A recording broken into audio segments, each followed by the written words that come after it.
آمنوا إذا قمتم إلى الصلاة فاغسلوا مرافق وامسحوا برؤوسكم وأرجلكم إلى الكعبين۔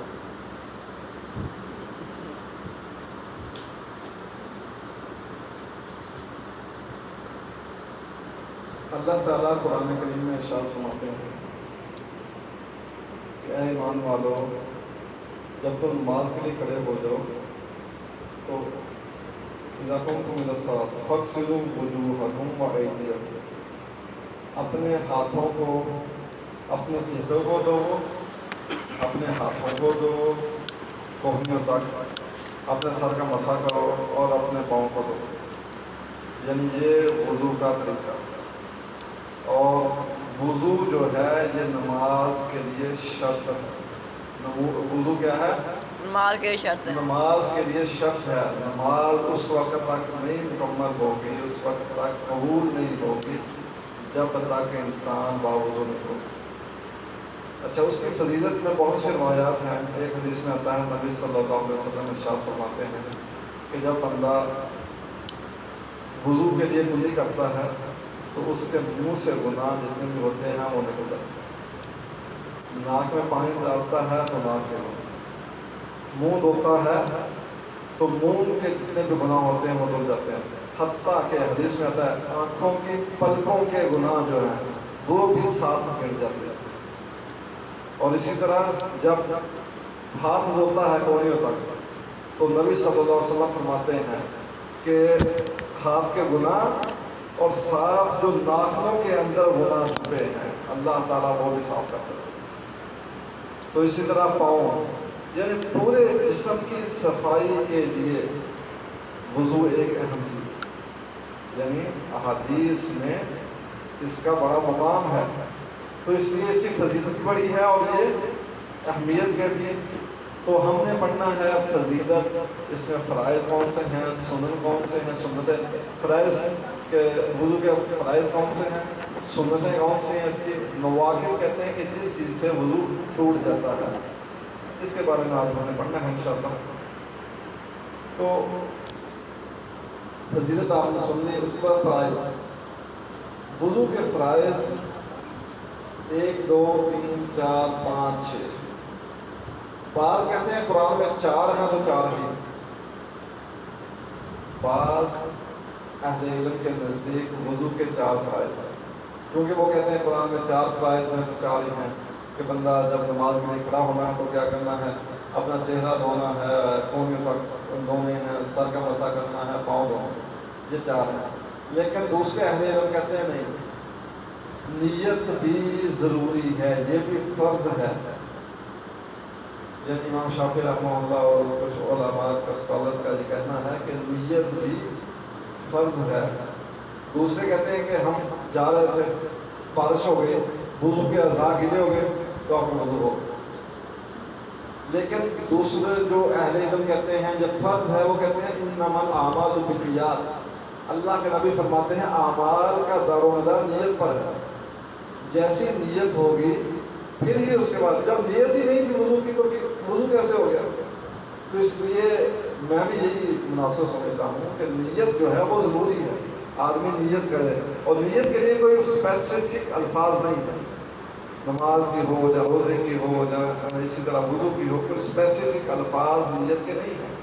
تو نیت کے لیے یہی کافی ہے کہ آدمی ارادہ، دل کا ارادہ ہو کہ میں وضو کرنے لگا ہوں، نماز پڑھنے کے لیے جو بھی عمل کرنا ہے۔ اس کے بعد چہرہ دھونا، چہرہ دھویا جائے، اور چہرے میں ہر چیز شامل ہے۔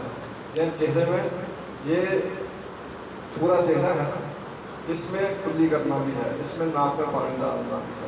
ویسے چہرہ دھونا فرض ہے، اس کے علاوہ یہ سنت جو ہے وہ کلی اور اسی طرح ناک میں پانی ڈالنا اور اس کو ناک کو صاف کرنا، اور یہ بھی سنت ہے کہ آدمی کلی اچھی طرح کرے۔ یعنی حدیث میں آتا ہے کہ اللہ کے نبی گرگرے کی عبادت تھی، یعنی جب جیسے کہتے ہیں نا وہ گرارے جسے کہتے ہیں، کہ جب وضو کرنا ہے تو ایسے جیسے اتنا صاف گلا کرنا ہے جیسے گرارے بندہ کر رہا ہے۔ اسی طرح ناک میں پانی ڈالنا ہے تو اللہ کے نبی فرماتے ہیں کہ بالغ فی الاستشناء، کہ ناک میں پانی ڈالنے میں مبالغہ کرو، الا ان تکون صائما. وضو کی حالت میں روزے کی حالت میں ہو تو پھر نہیں ایسے کر سکتے, پھر مناسب میں پانی ڈال اوپر چاڑنا ہے.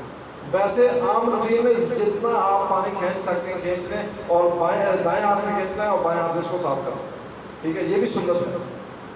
تو اس لیے چہرے میں کلی بھی ہے, ناک میں پانی ڈالنا بھی ہے, اور چہرہ جو ہے یہاں سے لے کے یہاں تک, یہ سارے چیز اس میں شامل ہیں.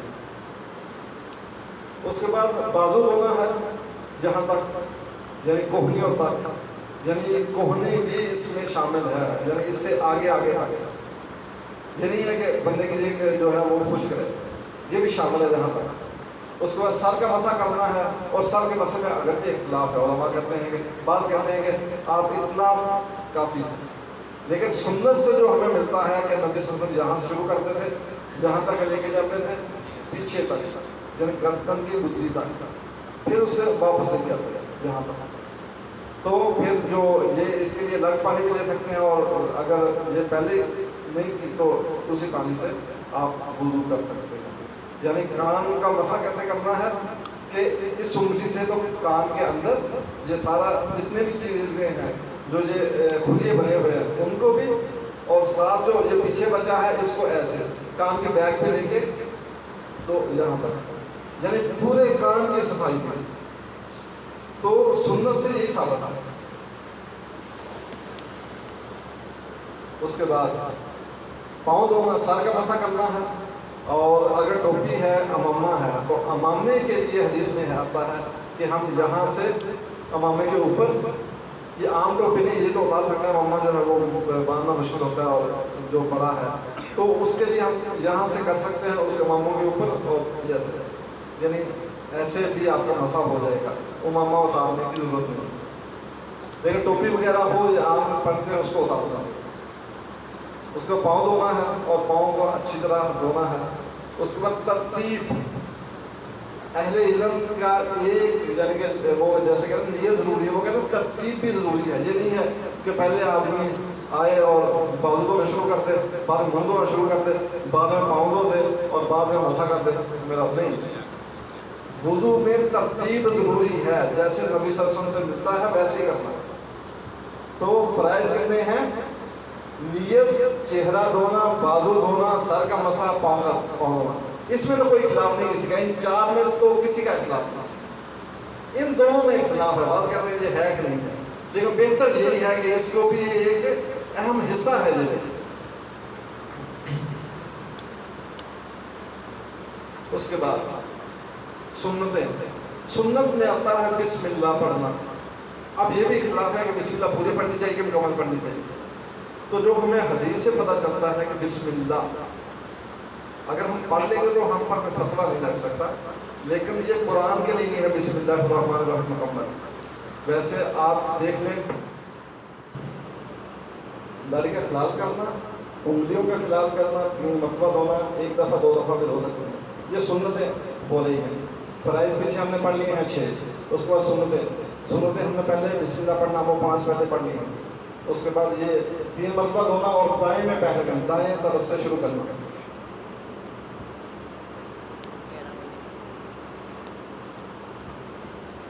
اس کے بعد پے در پے دھونا, یہ لگاتار دھونا. یہ نہیں ہے کہ منہ دھویا خون آ گیا, 1 گھنٹہ جو ہے اس سے باتیں کرتے رہے, تو اب اچھا وہ سچ باقی حصہ نہیں دس, پھر پاؤں دھوئے, ایسے نہیں. یعنی اور علماء اتنی گنجائش دیتے ہیں کہ باقی حصہ خشک نہ ہو, یعنی باقی حصہ اگر کوئی انٹرپشن آ گئی ہے کوئی درمیان میں, تو اتنا فاصلہ, اتنا وقت ہو کہ باقی حصہ خشک نہ ہو. یہ نہ کہ باقی خشک ہو گیا ہو پھر آپ وہیں سے شروع کریں. تو پے در پے دھونا چاہیے. اسی طرح کانوں کا مسح کرنا جیسے بتا دیا, یہ بھی سنت ہے. دھونے میں مبالغہ کرنا, جی یہ بھی سنت ہے کہ اچھی طرح, اگر یہاں تک ہے تو ہم یہاں تک. اللہ کے نبی نے کیا فرمایا کہ قیامت کے دن میں اپنی امت کو وضو کے اعضاء سے پہچانوں گا.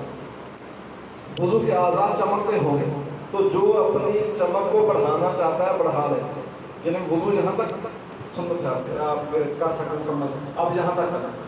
پاؤں جو ہے وہ گھٹنوں تک ٹخنوں تک ہے، آپ ٹخنوں سے آدھی پنڈلی تک کر دیں تاکہ میری چمک زیادہ ہو، کوئی حرج نہیں، یعنی مبالغہ کیا جا سکتا ہے آپ، لیکن یہ نہیں شک والی باتیں کہ کچھ لوگ جسم مرتے رہتے پتہ نہیں کیا لگ گیا اس کو، ان کو کوئی سائیکو پرابلم ہوتی ہے، یہ ہم ایک دفعہ مرنا ہی کافی ہے، یہ نہیں ہے کہ اس کو مرتے رہو منہ دھوئے رہو صاف کرتے رہو، کیا نکال لیں اس میں سے، تو دھونے میں مبالغہ کرنا چاہیے لیکن ایسا مبالغہ نہیں۔ اس کے بعد اسراف سے بچنا، یعنی کہ یہ نہیں ہے کہ آپ برش کر رہے ہیں ٹوٹی کھلی ہوئی، وضو کر رہے ہیں تو نل کھلا ہوا ہے اور چلتا جا رہا ہے، آپ آہستہ آہستہ وضو کر رہے ہیں پورے اچھی طرح پورے خضوع کے ساتھ، نہیں، اتنا پانی استعمال کریں۔ حدیث میں آتا ہے کہ نبی صلی اللہ علیہ وسلم ایک مد سے وضو کر لیتے تھے، ایک مد کہتے ہیں 550 ملی گرام، یعنی آدھا لیٹر کہہ سکتے ہیں اس کو، پھر آدھے لیٹر سے نبی صلی اللہ علیہ وسلم وضو کر لیتے تھے، اور 4 مد سے یعنی کہ 2.5 لیٹر سے غسل کر لیتے تھے، یعنی نبی صلی اللہ علیہ وسلم 2.5 لیٹر سے غسل کر لیتے تھے اور آدھے لیٹر سے تقریباً وضو کر لیتے، اسے اسراف سے بچنا چاہیے کیونکہ ویسے بھی پانی کم ہو رہا ہے، تو یہ قدر کرنی چاہیے، یہ بہت بڑی نعمت ہے۔ دعا پڑھنا، یعنی وضو کے بعد دعا پڑھنی چاہیے۔ حدیث میں کیا آتا ہے کہ جو بندہ وضو کرتا ہے اس کے بعد کیا پڑھتا ہے؟ اشہد ان لا الہ الا اللہ واشہد ان محمد عبدہ ورسولہ، اور ایک یہ روایت ہے، اور دوسری اللہم اجعلنی من التوابین واجعلنی من المتطہرین۔ اگرچہ بعض کہتے ہیں یہ ضعیف ہے اور بعض کہتے ہیں نہیں یہ صحیح تک پہنچتی ہے، تو جو یہ دعا پڑھ لیتا ہے اللہ تعالیٰ فرماتے ہیں جنت کے لیے دروازے کھل جاتے ہیں، جس مرضی جنت میں پہنچ جائے، جنت کے 8 دروازے کھل جاتے ہیں اس کے، تو اس کی بڑی فضیلت ہے، یعنی وضو کی، اس کے بعد دعا پڑھنے کی بڑی فضیلت ہے، اس کے بعد 2 رکعت کا اہتمام کرنا یہ بھی سنت ہے، یعنی وضو کے بعد 2 رکعت پڑھنی چاہیے۔ حضرت بلال رضی اللہ عنہ کے بارے میں کیا آتا ہے؟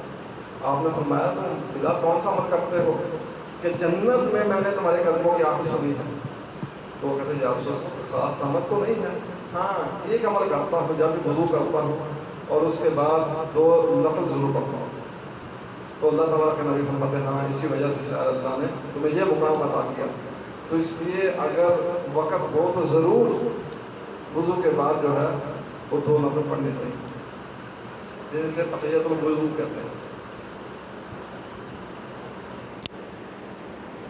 وضو کے نواقص چلیں یہ کل پڑھ لیں گے،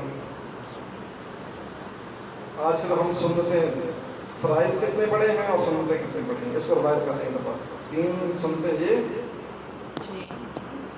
6 10 اور 5 11 15 سنتیں پڑھی ہیں اور فرائض کتنے پڑھے ہیں 6 جی، تو کل کو میں نے یہ سنتیں اور فرائض سننے ہیں، اس کے بعد نماز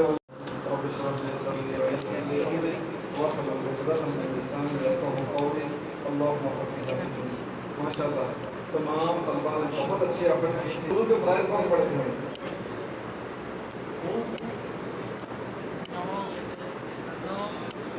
نیت،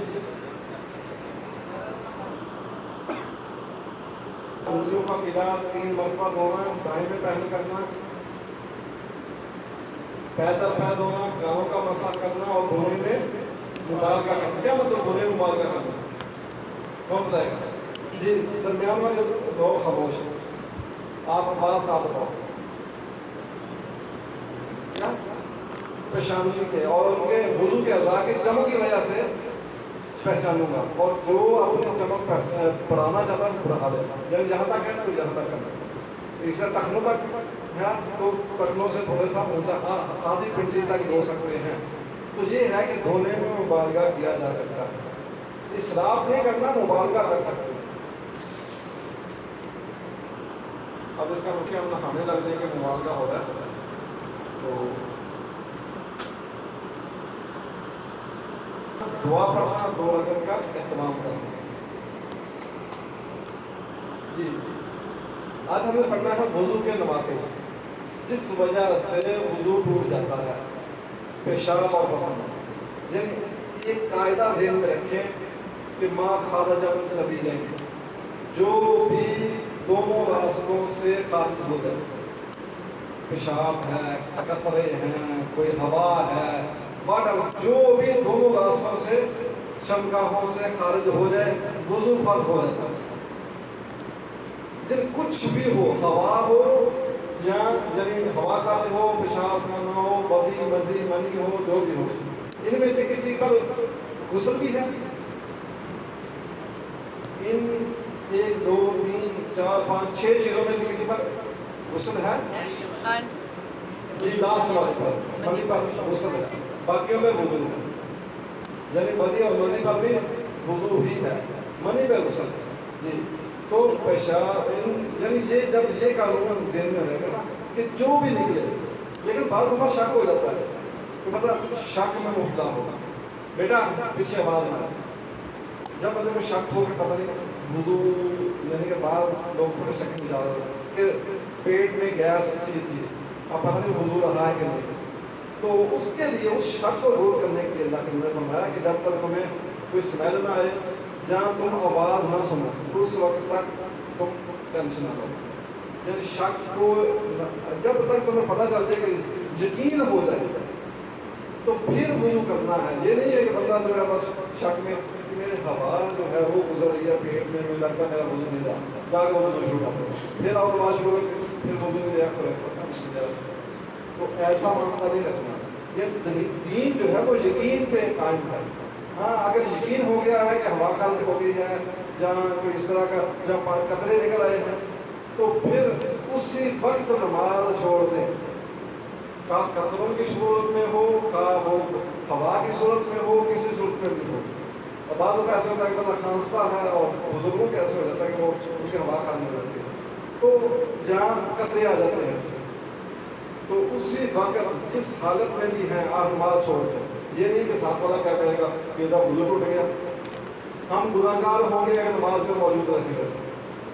اور اس کا طریقہ کار کیا ہے کہ آپ ناک کو پکڑیں اور اس طرح جائیں، تاکہ کسی کو یہ بھی نہ ہو کہ پتہ نہیں کوئی بم دھماکہ کرنا آ گیا، تو اب یقین ہو جائے گا کہ اس کا وضو ٹوٹا ہے۔ وہی نا ایک سائڈ پہ ہوتا ہے نا، اگر درمیان میں بھی ہیں تو آپ اس سے پیچھے نکلتے ہیں، آگے پیچھے کا ہو جماعت ہی ہو رہی ہے نا، تو لیکن جماعت سے آپ وہی نا ناک پہ ہاتھ رکھ کے نکلیں گے نا تو اس کو یقین ہو جائے گا وضو ٹوٹا ہے اس کا،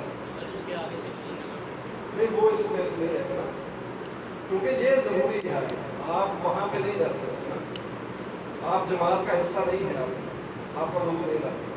تو یہ بڑی اہم ضروری چیز ہے جسے ہمیں سمجھنا چاہیے کہ اگر ہو جائے تو کوئی بات نہیں ہے، اس کو شمل ہے، خواہ وہ قطرے ہوں یا ہوا خارج ہو جائے، کچھ آپ اس نماز کسی حالت میں بھی ہوں، لوگوں کی فکر نہ کریں۔ یہ دین جو ہے ایک بڑی غیرت والی چیز ہے، اس کا اب یہ نہیں ہے کہ اب لوگ کیا کہیں گے، اگر لوگ کیا کہیں تو پھر مطلب نمازیں چھوڑ دیں، پھر دین پہ عمل کرنا چھوڑ دیں، پھر تو لوگ کو نہیں خوش ہوں گے۔ ہم نے دیکھنا ہے کہ اللہ کیا کہے گا، اللہ راضی ہو جائے۔ اس پر گہری نیند آ جائے تو پھر وضو ٹوٹ جاتا ہے، گہری نیند آ جائے، ایکچولی گہری نیند سے وضو نہیں ٹوٹتا، اصل میں ہمیں پتہ نہیں ہوتا کہ ہماری ہوا خارج ہوئی ہے، ہمارا وضو ٹوٹا ہے کہ نہیں، اسی لیے اگر انگلاہٹ آ جائے تو پھر کوئی ایشو نہیں ہے۔ آپ بیٹھے ہوئے ہیں تو انگلاہٹ آ گیا تو وضو اٹھ کے وضو میں نا وہ ایشو نہیں ہے۔ ہاں اگر گہری نیند آ گئی ہے، آپ کے سکون سے سو گئے ہیں، 5 منٹ بعد آنکھ کھلی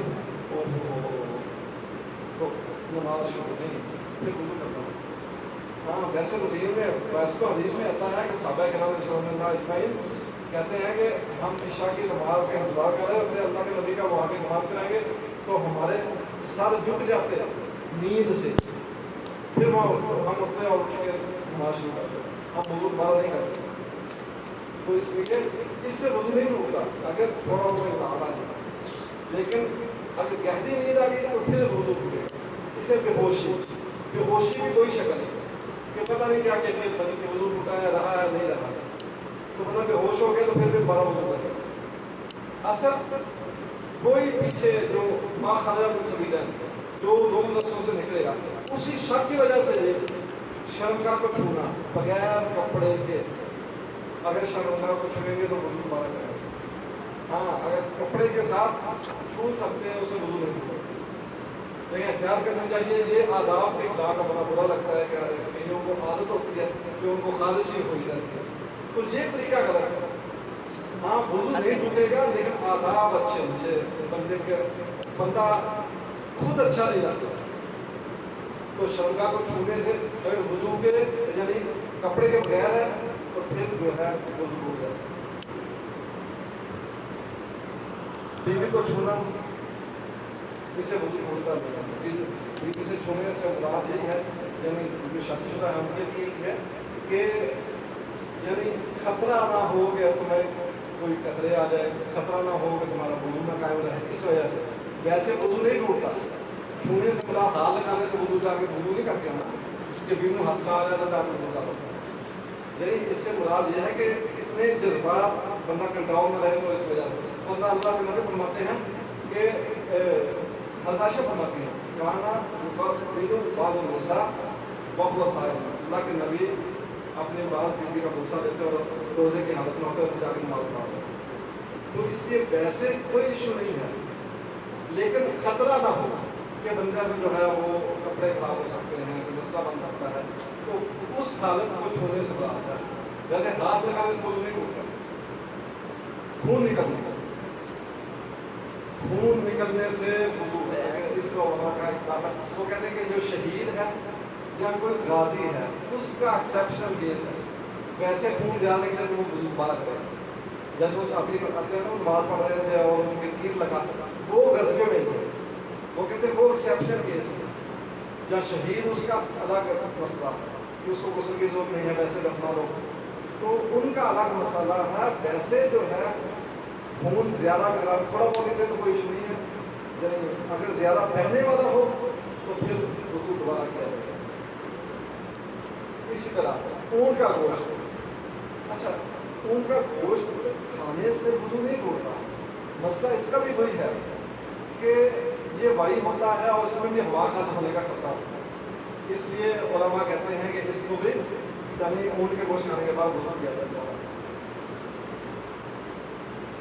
اس کے بارے میں نے بتا دیا کہ شک کو ٹینشن نہیں لینی آپ نے، بس اس کے لیے اللہ کے نبی فرماتے ہیں جب تک تم آواز نہ سنو یا اسمیل نہ محسوس کرو اس وقت تک تمہارا وضو نہیں ٹوٹے گا، ٹینشن نہیں لینی۔ شک و شبہ نماز میں کہا لگانے سے وضو نہیں ٹوٹتا، ایک آداب کے خلاف۔ بعض اہل علم کا موقف ہے کہ وضو ٹوٹ جاتا ہے، یہ مذاق ہے دین، تو بعض اہل علم نے یہ کہا ہے، لیکن اصل بات یہ ہے کہ جو روایات ہیں وہ درست نہیں ہیں، یہ صحیح وضو نہیں ٹوٹتا، لیکن یہ آداب کے خلاف ہے، یہ اچھا نہیں ہے۔ اس طرح میت کو غسل دینا، میت غسل کرنا مستحب ہے، فرض نہیں، وضو نہیں ٹوٹتا اس سے، لیکن اب غسل دینے میں اس کی شرمگاہ کو بات لگانا اور اس میں وہ ساری چیزیں، اس وجہ سے علماء کہتے ہیں دوبارہ غسل کیا، ویسے غسل نہیں ٹوٹتا جی۔ تو کس حالت میں وضو کرنا ضروری ہے کے دوران؟ اس کے بغیر نماز نہیں ہو۔ طواف کے دوران، طواف بھی یہ بھی عبادت ہے، تو اس لیے اس کو بھی وضو کے ساتھ کیا جائے، ٹھیک ہے۔ اور تیسری مصحف کو چھونا، اس میں اختلاف ہے، یعنی دو میں تو اگرچہ دوسرے میں بھی تھوڑا اختلاف ہے، لیکن بعض نماز اور طواف میں تو زیادہ علماء کا یہ کہنا ہے کہ وضو کے بغیر نہیں، ٹھیک ہے۔ نماز تو شرط ہے نا، اس طرح طواف بھی عبادت ہے، اس کے لیے بھی شرط ہے کہ وضو ہو۔ مصحف کو چھونا یعنی قرآن کریم کو چھونا، تو اس کے علماء کا اختلاف ہے، زیادہ راجح موقف یہی ہے کہ اسے وضو ضروری نہیں ہے، ان دونوں کے لیے ضروری ہے۔ مصحف کو چھونے کے لیے پاک ہونا چاہیے، جب بھی نہ ہو، پاک ہو آدمی، مومن نجس نہیں ہوتا۔ ایک دفعہ ایک صحابی جو ہے وہ نبی صلی اللہ علیہ وسلم گزر رہے تھے، تو انہوں نے اسلام نہیں کیا نا، تو آپ نے مجھ سے اسلام کیوں نہیں کیا؟ کہا یا رسول اللہ میں جملی ہے میری ہے، یعنی اپنے بیوی کے پاس سے ہو کے آیا ہوں. تو آپ نے فرمایا مومن نجس نہیں ہوتا، اسلام لینے سے کوئی حرج نہیں ہے، تو تمہارے ہاتھ میں نجاست نہیں ہے. تو اسی طرح مومن پاک ہوتا ہے، اگر اس کا وضو نہیں بھی ہے تو وہ چھو سکتا ہے مسجد کو، لیکن افضل یہی ہے کہ وضو کے ساتھ چھوا جائے. افضل یہی ہے کہ وضو کے ساتھ چھوا جائے. ویسے چھونے میں حرج نہیں ہے اگر ہاتھ صاف ہے اور آدمی جوستا ہے، اس کو غسل فرض نہیں ہے. اس کے یعنی اس کی بڑی اہمیت ہے. اور مسح ایک سر کا مسح ڈالیا اس طرح جرابوں پر اور موزوں پر. علماء کا موقف ہے، کچھ علماء کہتے ہیں کہ صرف موضوع پر مسح ہوتا ہے، لیکن دوسری طرف حدیث میں آتا ہے کہ اللہ کے نبی نے جرابوں پر بھی مسح کیا ہے اور موضوع پر بھی کیا ہے. تو اس لیے دوسری سائڈ کے علماء کہتے ہیں کہ نہیں، دونوں پہ مسح ہو سکتا ہے. اور جو مقیم ہے وہ سردیوں میں ضرور پڑتی، گرمیوں میں تو اتنا ایشو نہیں ہوتا. جو مقیم ہے وہ ایک دن تک مسح کرے گا، یعنی صبح وضو کے بعد ایک دن جب مسح شروع کرے گا. مثال کے طور پر آپ فجر کے بعد نماز پڑھی، آپ نے جرابیں پہن لی جی، اس کے لیے فرض یہ ہے کہ جرابیں وضو کر کے پہنی ہیں. ویسے نہیں کہ صبح اٹھے پہلے ٹھنڈ پڑی جرابیں پہنی ہیں پھر ٹھنڈے پانی میں وضو کتنا پاؤں میں مسح، نہیں یہ نہیں. یعنی پہلے ایک دفعہ پہلی دفعہ آپ نے جب وضو کر کے پہننا ہے اس کے بعد آپ ایک دن مسح کر سکتے ہیں. اور مسح کیسے کر سکتے ہیں؟ مطلب یہ ہے کہ اگر آپ نے فجر کے بعد پہنی ہے جرابیں اور مسح آپ کا شروع ہوا ہے ظہر کے وقت، ظہر کی اذان، تو اگلے 24 گھنٹے اگلے ظہر تک آپ کا وضو قائم ہے. آپ مطلب آپ کا مسح قائم ہے، وضو تو نہیں قائم ہو سکتا، آپ کا مسح قائم ہے. ایک دن یہ بنتا ہے، یہ نہیں ہے کہ آپ اگلی فجر کے لیے نہیں کر سکتے، اگلی فجر کو بھی آپ مسح کر سکتے ہیں. اس کو ہاں، اگر جرابیں پہن کے اتار دی ہیں تو پھر دوبارہ وضو کرنے پڑے گا، پھر مسح نہیں ہوگا. پھر ہم اتار کے پھر جب اتار دیں گے وہ شرط ختم ہوگی. جب تک جرابیں پہنی رکھی ہیں اس وقت تک آپ کا مسح ہو سکتا ہے ایک دن، اور جو مسافر ہے وہ 3 دن تک مسح کر سکتا ہے. جی دیکھیں، آپ پانی پھیریں اور اس ہاتھ سے اس کو کر دیں، دوسرے ہاتھ سے اس کو کر دیں، کوئی حد نہیں. دونوں کو اکٹھا بھی کر سکتے ہیں، جیسے آسانی ہو، کوئی ایشو نہیں ہے. یعنی کہ آپ نے نل کے نیچے ہاتھ رکھا، اس ہاتھ سے یہ کر دیا، دوسرے ہاتھ سے یہ کر دیا، دونوں اکٹھے بھی کر سکتے ہیں. اوپر ہی مسح ہوگا، نیچے مسح نہیں ہوگا. اللہ کے نبی حضرت علی رضی اللہ عنہ بڑی عمدہ بات ہے. تو میں اگر دین رائے پہ ہوتا نا تو پھر مسح اوپر کی بجائے نیچے ہونا چاہیے تھا. یعنی اگر دین کا مطلب رائے سے نہیں ہے کہ گمان سوچ کہ عقل نہیں کم کرتے، ہم نے دین کیا کہتے ہیں ہم نے اس کو دیکھنا ہے، عقل کو نہیں دیکھنا. تو حضرت علی فرماتے ہیں اگر دین کا تعلق عقل پہ ہوتا نا تو پھر مسح تو نیچے ہونا چاہیے تھا، لیکن مسح اللہ کے نبی نے اوپر کیا تو اس لیے اوپر مسح ہے. یعنی کہ اوپر والے حصے پہ، نیچے والے حصے پہ نہیں ہے مسح. ہوں تو پھر تھوڑا بہت اگر کوئی نکلا ہو، اگر زیادہ پڑی ہو، بعض دفعہ کہتے ہیں جو کیا کہتے ہیں جو سکہ ہے اس کے برابر پڑی ہے پھر تو اس پہ مسح نہیں ہو سکتا. ہاں اگر تھوڑی بہت معمولی سی پڑی ہے تو اس پہ مسح ہو سکتا ہے. اور جراب باریک بھی ہو تو پھر بھی اس پر مسح ہو سکتا ہے. جس کو جراب کہا جا سکتے ہیں اس پہ مسح ہو جائے گا. لیکن جوان بندے کو بہتر تو یہ رخصت ہے، فرض نہیں ہے، یہ رخصت ہے. اگر کوئی ویسے کرنا چاہے تو اسے ویسے کرنا چاہیے ہے. اور کسی ایسے ٹھنڈے علاقے میں ہیں آپ پھر رخصت پہ عمل کرنا چاہیے. 3 دن مسافر کے لیے 3 دن میں نے بتا دیا تھا. شاید مسافر تک مسح کر سکتا ہے، مقیم 1 دن تک، لیکن شرط وہی ہے کہ آپ پہلے باوضو کریں اور پھر جرابیں 3 دن تک نہ اتاریں.